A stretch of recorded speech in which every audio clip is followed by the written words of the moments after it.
Oke guys, welcome back to Diniatul Islamiyah channel. Kalau kemarin aku udah kasih sedikit penjelasan tentang sistem kardiovaskular, hari ini aku bakal kasih materi kedua, yaitu tentang sistem tulang dan sendi. Materi sistem tulang dan sendi ini sebenarnya nggak terlalu banyak materinya, dan obatnya juga nggak terlalu sulit untuk diingat. Jadi teman-teman bisa lebih gampang untuk mengingat materi ini. Semoga materi ini bisa membantu teman-teman semua. Kita mulai dari materi sendi tulang. Maksud saya tulang dan sendi. Jadi di sini aku udah kelompokin menjadi 5 macam penyakit yang akan dibahas di sistem tulang dan sendi. Yang pertama itu ada hiperurisemia, kemudian ada gout, ada rheumatoid arthritis, osteoartritis, dan osteoporosis. Nah, di kesempatan kali ini aku bakal bantu teman-teman semua kupas sedikit tentang apa sih perbedaan dari kelima penyakit ini dan apa yang menjadi indikasi penting dan tips dan trik ketika nanti teman-teman menjawab soal-soal UK tentang sistem tulang dan sendi ini. Oke. Yang pertama, kita akan mulai dari apakah hiperurisemia dan gout itu sama? Nah, kadang-kadang di soal-soal UK itu kita sering banget terkecoh. Kadang-kadang dia bingung, dia hiperurisemia atau dia gout. Terus yang membedakan antara hiperurisemia dan gout itu apa? Apakah obatnya sama? Apakah indikasinya sama? Nah, jadi jawabannya adalah apakah hiperurisemia sama dengan gout? Nah, orang yang mengalami hiperurisemia itu dia belum tentu mengalami gout. Tapi orang yang gout itu dia sudah pasti mengalami hiperurisemia. Apa sih hiperurisemia itu? Hiperurisemia adalah peningkatan kadar asam urat di dalam darah. Jadi, kadar asam urat di dalam darah itu terjadi peningkatan di atas nilai normalnya. Nah, berapa sih nilai normalnya? Nilai normal pada wanita itu senilai 6,8 mg per desiliter, dan untuk pria itu 7 mg per desiliter. Artinya, ketika kadar asam urat seseorang itu di atas dari nilai ini, maka orang tersebut dikatakan hiperurisemia. Lalu apakah hiperurisemia berarti orang itu termasuk gout? Nah, orang yang gout, dia belum tentu terjadi hiperurisemia, karena gout sendiri itu dikategorikan menjadi dua, yaitu gout akut dan juga gout kronis. Nah, pada kondisi gout akut, itu ternyata kadar asam uratnya itu tidak diketahui, artinya pasien di sini belum tentu mengalami hiperurisemia. Oleh karena itu, mengapa orang yang gout belum tentu dia dikatakan hiperurisemia. Nah, kalau gout akut, dia tiba-tiba sudah terjadi serangan nyeri sendi. Nah, untuk terapi pada gout akut ini yang paling pertama atau first line-nya itu adalah pemberian paracetamol dengan dosis maksimal bisa sampai 4000 mg per hari. Kenapa diberikan paracetamol? Karena di sini ketika gout itu pasti akan muncul namanya nyeri. Nah, untuk mencegah atau mengurangi rasa nyeri di sini, obat yang paling pertama itu adalah pemberian obat anti nyeri, yaitu bisa menggunakan paracetamol. Selain itu juga, biasanya dengan adanya nyeri ini diikuti dengan beberapa indikasi seperti kemerahan, bahkan mungkin bisa sampai menyebabkan demam. Oleh karena itu, first line yang paling cocok dalam kondisi ini adalah penggunaan paracetamol. Nah, untuk second line-nya, itu teman-teman bisa memberikan NSAID, baik dia yang selektif atau non-selektif.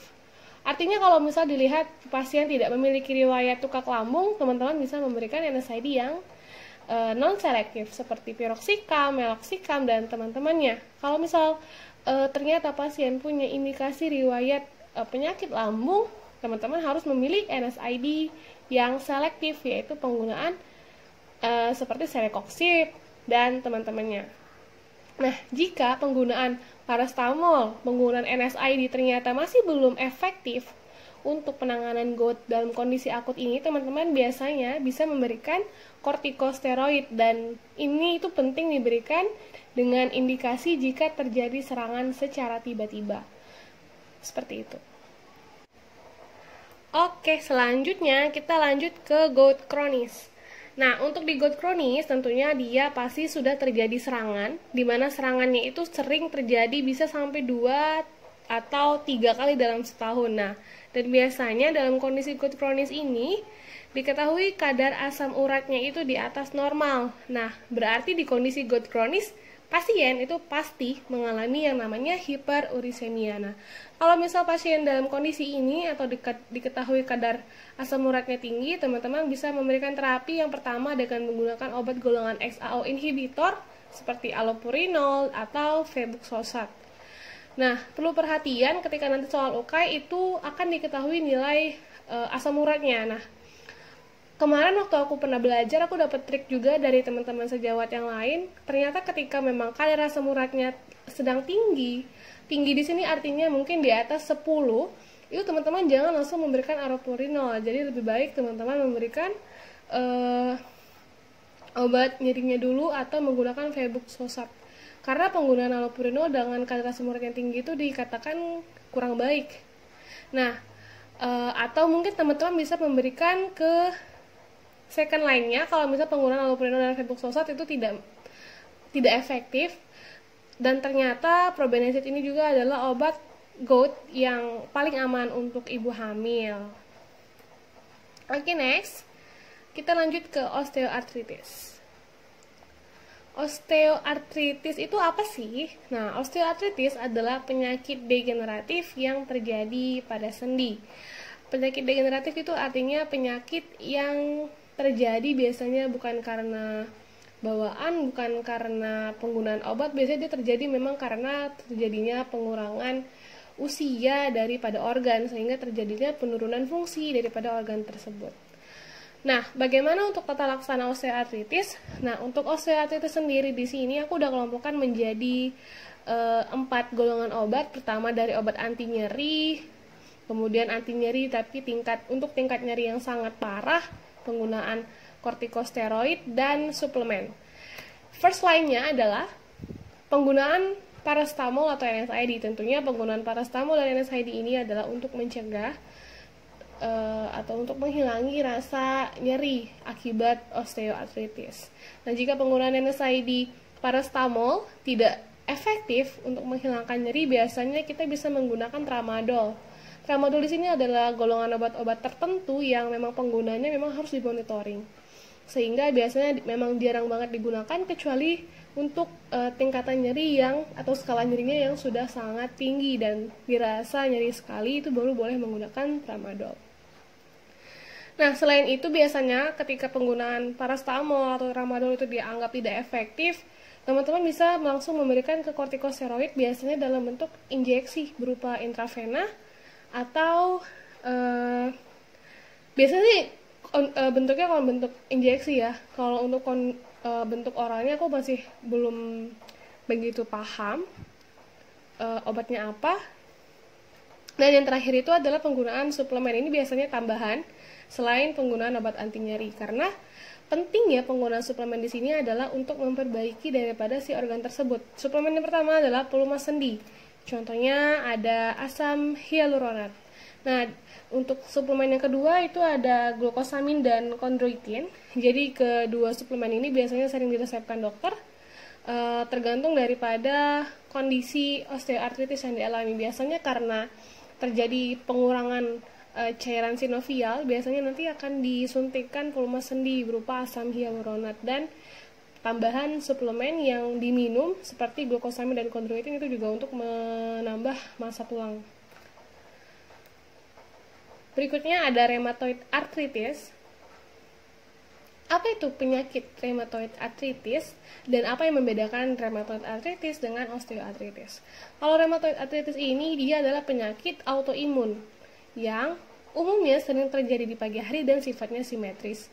Jadi perbedaannya udah kelihatan banget antara osteoartritis dan rheumatoid arthritis, di mana rheumatoid arthritis itu merupakan penyakit autoimun. Kalau osteoartritis itu dia penyakit degeneratif, jadi penyebabnya beda. Itu adalah salah satu yang paling penting untuk membedakan antara osteoartritis dan rheumatoid arthritis, karena obatnya juga nanti bakal beda. Nah, untuk tata laksana rheumatoid arthritis itu biasanya karena dia penyakit autoimun, penggunaan obatnya adalah obat-obat dari golongan DMARD. Kita tahu golongan obat DMARD sendiri ada dua, ada yang non-biological dan biological. Nah, kapan penggunaan biological dan kapan penggunaan non-biological ini biasanya pertama kali digunakan adalah dari golongan non-biological. Kalaupun misal memang penggunaan obat-obat DMARD yang non-biological dirasa tidak efektif, nanti baru biasanya akan dilanjutkan ke DMARD yang biological. Yang non-biological contohnya ada methotrexate, sulfasalazine, dan hidroksikloroquine.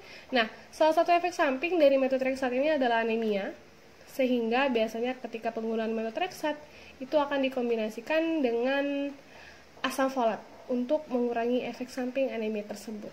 Nah, untuk yang biological itu ada golongan TNF-alpha, contohnya infliximab, dari CD20 reseptor, contohnya rituximab, dan interleukin 6 inhibitor, contohnya adalah tocilizumab. Nah, penggunaan ketiga golongan ini juga biasanya didasarkan pada tingkat keparahan reumatoidnya dan tingkat kepekaan pasien terhadap masing-masing obat. First line-nya adalah penggunaan TNF-alpha, kemudian jika dianggap tidak efektif, baru menggunakan rituximab, dan terakhir, jika dirasa tidak efektif lagi dan menjadi pilihan terakhir itu adalah golongan interleukin 6 inhibitor, yaitu tocilizumab.